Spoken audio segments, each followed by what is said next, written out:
Hello guys, কেমন আছো তোমরা সবাই? Welcome back to my channel. It's Tisha Das. তো আজকে সকাল সকাল আমি ঝুড়ি ভাজা খেতে খেতে তোমাদের সাথে ব্লগ শুরু করছি, মানে শর্ট ভিডিও। তো এখন বাজে প্রায় 9টা, অ্যান্ড আজকে বিকালবেলা আমরা যাব ঘুরতে। তো দেখো, এখন বাজে প্রায় 3:30। 3:30 থেকে আমরা ঘর দিয়ে বেরিয়ে গেছি। আজকে যাব একটা সুন্দর জায়গায় ঘুরতে, তোমাদেরকে ওখানে গিয়ে পরে বলবো। তো দেখো, এখন আমরা গাড়িতে আছি, সবাই মিলে গাড়িতে আছে, আমাদের পরিবার যতজন ছিল। দেখো, এখানে কিন্তু আমরা পৌঁছে গেছি সেই জায়গাটার ব্রিজে। আর এই জায়গাটার নাম হচ্ছে কি 8 নম্বর কাকদ্বীপের বা কাকদ্বীপ। এটা কাকদ্বীপে 8 নম্বর।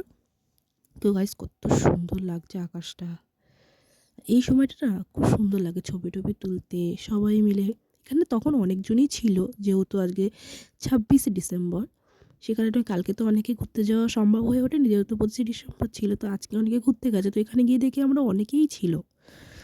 অ্যান্ড এটা হচ্ছে সেই নদীর পাড়। আমরা এখানে ভ্যাসেলের উপর দাঁড়িয়ে আছে। আর এখানে যে তোমরা লম্বা লম্বা যেগুলো দেখছো, যেহেতু কদিন পর সাগর মেলা আসছে, অ্যান্ড এখান থেকেই এই ভ্যাসেলে করে যেহেতু সবাই সাগরে যায়। তো দেখো, এখানেও সাগর মেলার প্রস্তুতি চলছে, তোমাদেরকে আমি একটু পজ করে দেখাচ্ছি। দেখো, আর এখানে দেখো সবাই ভিডিও টিডিও ছবি টবি তুলতে ব্যস্ত, রিলস করতে ব্যস্ত। আমিও তুলেছি ছবি ওদের মাঝখানে। ছবি টবি তুলে এখন তোমাদেরকে একটু দেখাচ্ছি। দেখো, আজকে ভিডিওটা এতটা, তো টাটা।